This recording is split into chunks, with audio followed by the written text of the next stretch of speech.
Salut, c'est Romaric. Dans cette vidéo, j'ai envie de te parler, encore une fois, de confort, de zone de confort et tout. En fait, je suis arrivé un peu à la conclusion que tant que tu n'avais pas réussi à créer une zone de confort, à la fois physique et mentale, tu continuerais toujours à te déplacer. Là, ça fait presque une semaine, d'ailleurs ça fait une semaine, que je suis à Yerevan en Arménie et on va dire que j'ai pas vraiment trouvé ma zone de confort. J'ai pas réussi à créer ma zone de confort parce qu'il me manque plusieurs éléments pour être à l'aise. Déjà, j'ai pas réussi à trouver des endroits où manger sainement, régulièrement. J'ai pas trouvé des lieux naturels facilement accessibles à l'intérieur de la ville. Et j'ai trouvé que très peu d'endroits justement qui nourrissent ma créativité. Je t'ai fait une vidéo à ce sujet où tu vois mon nez comme ça. Et je vais comparer un peu Yerevan avec Athènes, même si c'est vraiment deux niveaux complètement différents, avec des cultures très très différentes. Mais voilà, j'ai passé 3 ans. J'ai passé 3 mois. Non plus, j'ai passé 3 semaines et demie à Athènes. Et on va dire que j'ai réussi à construire progressivement ma zone de confort. Et je pense qu'en fait, une zone de confort, elle demande du temps pour être créée. Parce qu'en fait, il faut trouver un équilibre entre le besoin de se poser et la soif de plus de confort. J'entends que les premiers jours où tu arrives dans une ville, tu vas chercher d'abord le nécessaire. Donc de quoi manger, pas trop cher, un endroit où te loger. Et puis souvent, comme tu as fait un petit voyage avant, comme tu t'es décollé de ta présente zone de confort, tu dois te réadapter et ça te consomme de l'énergie. Enfin, ça te demande de l'énergie, ça consomme de l'énergie. Donc c'est fatigant. Et donc tu vas avoir tendance au début à aller aux choses un peu les plus simples. Voilà, pour te sentir bien, pour te reposer, te relaxer, chiller, trouver les choses qu'il te faut pour te sentir à l'aise. En fait, tu vas, si tu veux, faire un brouillon de zone de confort. Tu vas, alors moi je vais plutôt te parler pour moi, là en arrivant à Yerevan, et non plutôt à Athènes, pour te montrer un peu l'évolution. Les premiers jours, je mangeais quasiment que des pitas. Parce que c'était une des nourritures les moins chères possibles, qui te cale bien, qui te donne l'énergie dont tu as besoin. Et puis si tu regardes pas trop, il y a un peu des légumes dedans, donc c'est presque équilibré. Non, pas du tout. Je mangeais que des pitas, et puis je restais dans le centre-ville, j'ai fait des petits tours pour trouver par exemple un endroit pour acheter des stylos, des feux, des fournitures un peu de création. J'ai fait un petit tour pour trouver des cafés sympas dans lesquels passer du temps, enfin même pas trop en fait, parce que il s'est avéré qu'à cet endroit il y avait un hostel avec j'étais dans un hostel avec une terrasse où tous les matins il y avait du soleil. Et là où c'était inconfortable, c'était à partir de 14h quand le soleil passait derrière le mur et que du coup il fallait bouger pour aller chercher autre chose. Et donc j'étais dans une situation à moitié confortable, c'est-à-dire que le matin j'avais ce qu'il fallait. Je m'allumais mon petit joint comme ça, avant le déjeuner quand il n'y avait personne encore de réveillé, pendant qu'il y avait le soleil qui commençait à arriver sur moi, et je me sentais bien si tu veux, j'avais développé une routine, donc c'est-à-dire une zone de confort qui me permettait de créer. Et pendant toute cette période, j'ai passé, je sais pas, peut-être 3 semaines à écrire dans un carnet de notes des idées de livres, d'univers, etc. Et ça, c'était possible uniquement parce que j'ai développé une routine agréable. Mais ça s'est pas arrivé tout de suite. Il a fallu d'abord que je trouve justement ces endroits dans lesquels je me sentais bien pour créer. Et ça prend du temps parce que au début justement tu vas essayer de compenser la fatigue du dépaysement, du changement de lieu, du changement de personne, du changement de temps, etc. Enfin il y a tout qui change même si tu fais 400-500 km, t'es déjà dans un changement qui te demande de l'énergie. Ici à Yerevan, j'ai pas encore trouver les endroits où je suis bien. J'ai pas vraiment trouvé de café où me poser. J'ai pas trouvé de lieu de création. Sur les collines, c'est sympa, mais c'est loin. Et je peux pas m'asseoir confortablement dans l'herbe, par exemple. Alors qu'à Athènes, j'ai trouvé, et c'est là, c'est pour ça que je dis que ça prend du temps, j'ai trouvé au bout de 2 semaines, une sorte de parc sur les collines de l'Acropole, où je t'ai fait quelques vidéos, peut-être que je te les mettrai à la fin pour que tu vois un peu l'environnement génial, où tu avais ce que j'explique dans la vidéo sur les espaces, les lieux qui suscitent la création, c'est-à-dire une belle vue, et puis des motifs naturels, parce qu'il y avait encore de l'herbe verte, il y avait des arbres feuillus, des oliviers. Alors que là, regarde, tu vois, les arbres, ils sont un peu morts, c'est triste, il n'y a pas de verdure. Là, on sent bien l'hiver froid et ça manque vraiment d'énergie, tu vois, d'énergie naturelle. Le soleil est là, mais vraiment rarement. Enfin, pas rarement, mais il est faible, tu vois, alors que à Athènes, il me frappait. Il me faisait même bronzer, tu vois, et c'était beau, c'était chaud, c'était agréable, c'était inspirant. Là, bon, ça fait qu'une semaine, et du coup, j'étais plus dans une phase où il fallait que je travaille, que je trouve un peu mes repères pour travailler et créer du mieux que je pouvais, trouver de la nourriture, trouver ce genre de choses. Et ce qui fait que j'ai attendu le week-end, et le week-end, je suis même sorti de la ville, donc ça compte pas, pour explorer, continuer à explorer. Parce que tant que justement j'avais pas cette zone de confort qui m'empêche de me poser des questions, qui me fait vraiment me sentir dans le flow créatif et humain, etc. Alors je pense, mais c'est pareil pour tout le monde, c'est pareil pour tous, peu importe ce que tu recherches dans la vie, que ce soit justement écrire, dessiner ou plein d'autres choses, tant que t'as pas ce qu'il te faut, tu vas avoir le besoin de bouger. En fait, tu vas avoir besoin d'étendre ta zone de confort. Et j'avais fait une vidéo comme ça à Turin au tout début où je me disais que, en fait, quoi que tu fasses, tu sors jamais de ta zone de confort. Tu fais que l'étendre, tu fais que étendre sa superficie. C'est-à-dire que là, je pourrais me sentir confortable dans la quasi-totalité des villes que j'ai traversées. Parce que j'ai déjà quelques repères qui font que je suis plus efficient, mon énergie est plus optimisée, ma dépense d'énergie est plus optimisée, mais j'ai toujours cherché à recréer une zone de confort, c'est-à-dire que où que je voyage, je vais chercher des endroits où mon énergie s'écoule plus, voilà, j'allais dire plus subtilement, plus fluidement, mais aussi moins. Et ça va pas, c'est pas du tout ce que j'ai envie de dire, mais les mots me limitent actuellement. Voilà. Donc là, j'ai trouvé un endroit assez sympa. C'est la mosquée bleue. C'est donc à Yerevan. Et enfin, il y a de la nature. Enfin, il y a une sorte de puissance, quelque chose d'indescriptible.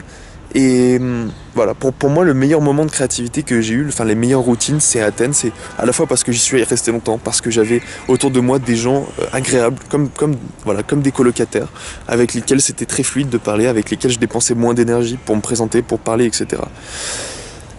Là, les gens qui étaient avec moi sont partis et je pars demain, donc je sais que j'aurai pas du tout l'occasion de créer ça. Et ce qui m'inquiète un peu, c'est que dans les prochains mois, je dirais dans les 2 prochains mois, j'aurai pas le temps de me poser aussi longtemps qu'à Athènes. Peut-être au Kazakhstan, je sais pas trop. Mais je sens voilà, que ma créativité ne marche pas. Contrairement à Athènes où je pouvais écrire, je sais pas, 15-20 pages Tu vois, c'est ce livre-là. Où je crois que je te l'ai un peu montré, mais j'avais plein d'idées d'un univers.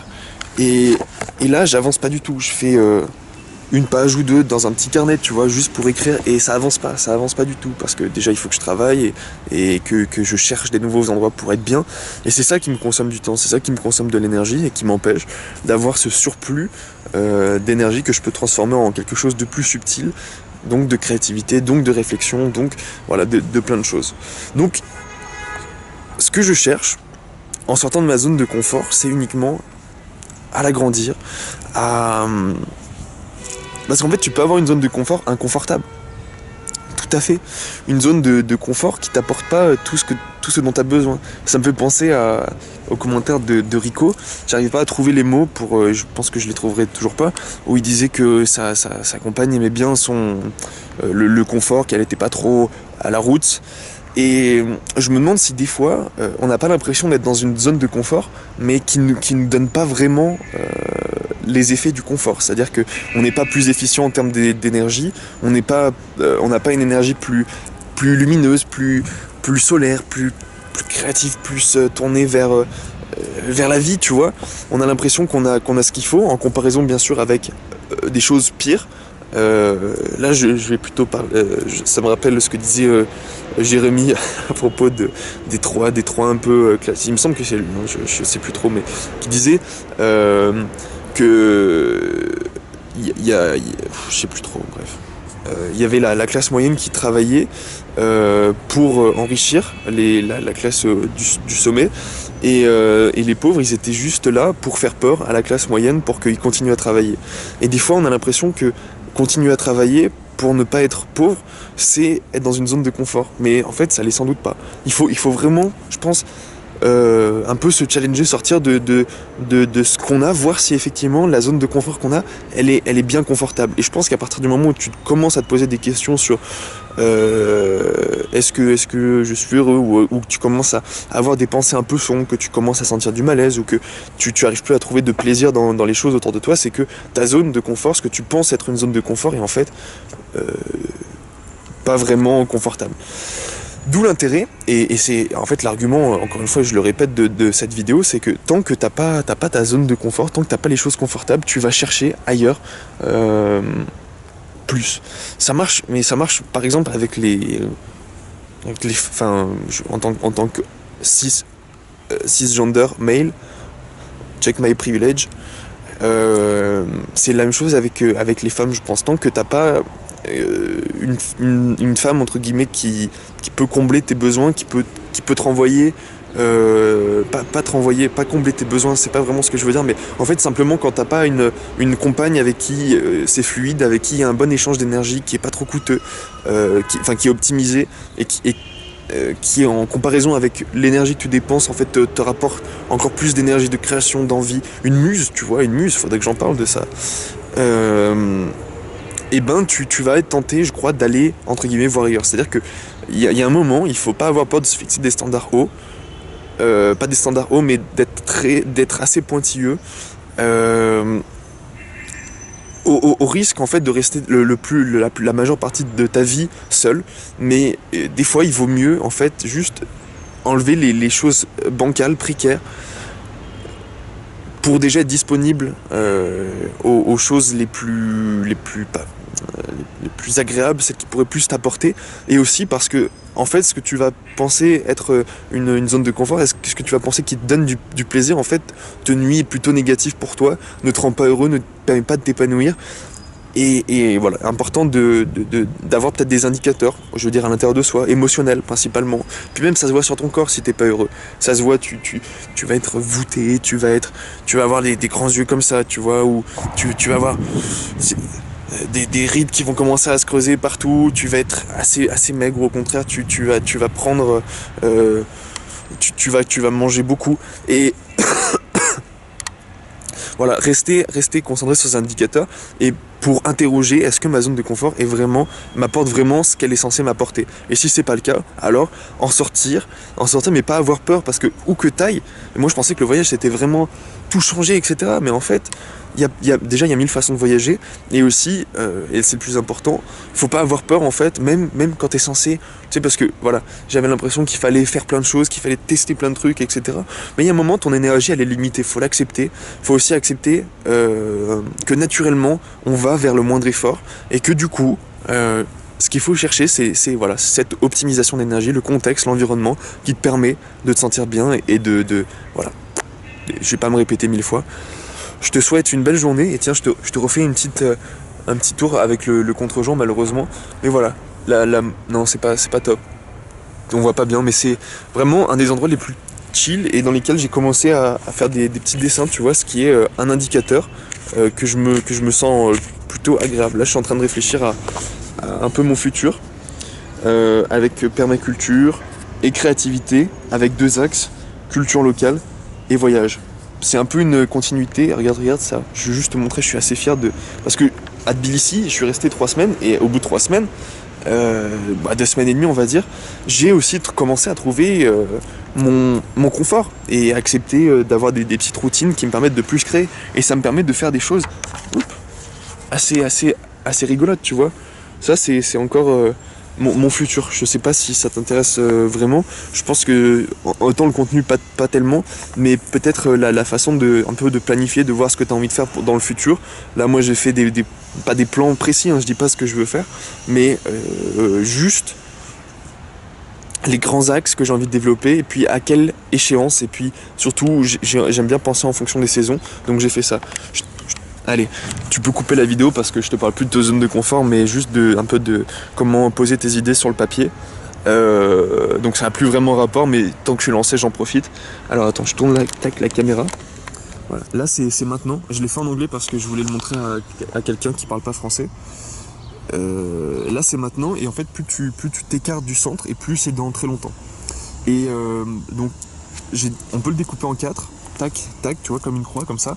Là c'est l'été, là c'est l'automne, là c'est l'hiver, et tu comprends que ça c'est le printemps.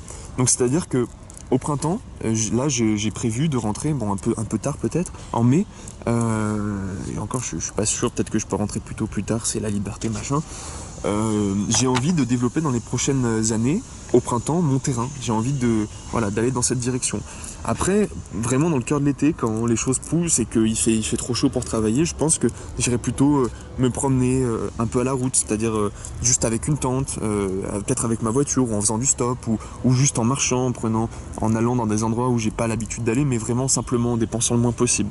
Et puis dès qu'il commencera à faire froid, je recommencerai à travailler. Mais tu vois, le freelance par exemple, j'ai envie d'arrêter ça très très rapidement. C'est-à-dire je me vois pas dans cette perspective longtemps. Alors j'ai plusieurs plans, je t'explique juste après. Voilà. Et dès qu'il commence à faire frais, je vais plutôt dans un mode de voyage confortable, c'est-à-dire en hostel, où je me fais pas ma petite popote, où je mange pas les fruits que je trouve sur le chemin parce qu'il y en a plus, tu vois.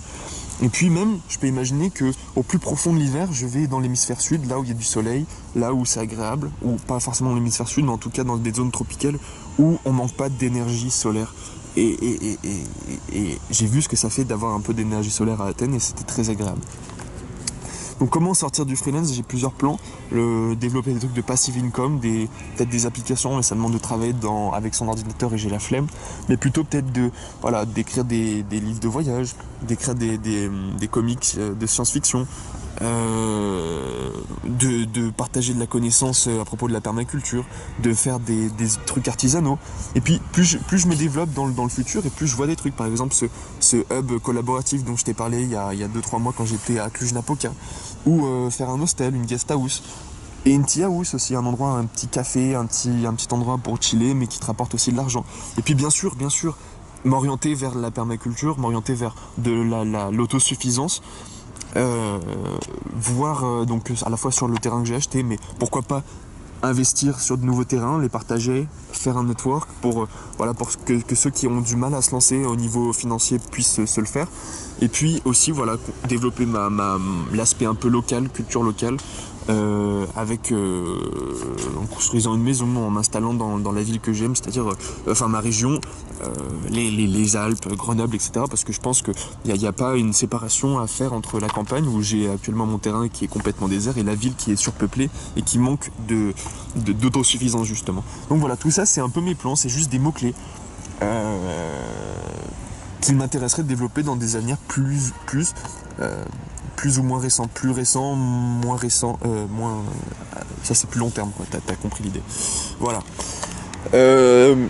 C'est pas mal des fois de poser ces idées comme ça, et puis ça m'a permis d'en discuter avec plusieurs personnes. Finalement, je voulais juste envoyer ça à quelqu'un, parce que des fois c'est pas mal au début d'une relation de poser un peu ces plans pas spécifiques, tu vois. J'ai l'impression d'être quand même assez ouvert, mais il y a des choses qui me tiennent à cœur et sur lesquelles j'ai pas envie de faire de compromis, notamment permaculture, notamment me dire que j'ai envie de voyager encore l'esprit léger quelques temps, et puis en même temps j'ai envie de développer l'aspect local, l'aspect peut-être famille aussi. On en a parlé dans cette vidéo sur faire des enfants à travers le monde, mais c'est pas ce que j'ai envie de faire.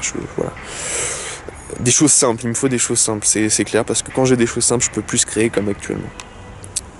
Voilà, donc faire tes petits plans et puis en discuter avec des gens, voir te nourrir d'eux. C'est pas mal d'avoir des dessins parce que c'est très... Le visuel, c'est plus compréhensible. Voilà. Bon, sur cette double vidéo finalement, cette vidéo et demie, je te laisse car c'est 13 h bientôt et c'est l'heure d'aller travailler à l'heure française. Ça me dérange parce que enfin il y avait un beau soleil aujourd'hui, j'ai enfin trouvé un endroit pour me poser. Mais voilà, je suis attaché par cet argent parce que j'ai des choses à payer, parce que je suis conditionné pour travailler et aussi parce que j'ai envie d'investir dans du durable et que j'ai quand même des idées pour éviter d'être un esclave toute ma vie. Sur ce, je te souhaite vraiment plein de belles choses, plein d'énergie, aussi de la liberté et des trucs chouettes. Moi, je profite de cette dernière journée ici avant de partir dans le pays ennemi, en Azerbaïdjan, mais il faut pas le répéter trop fort. Salut, plein de belles choses à toi, salut.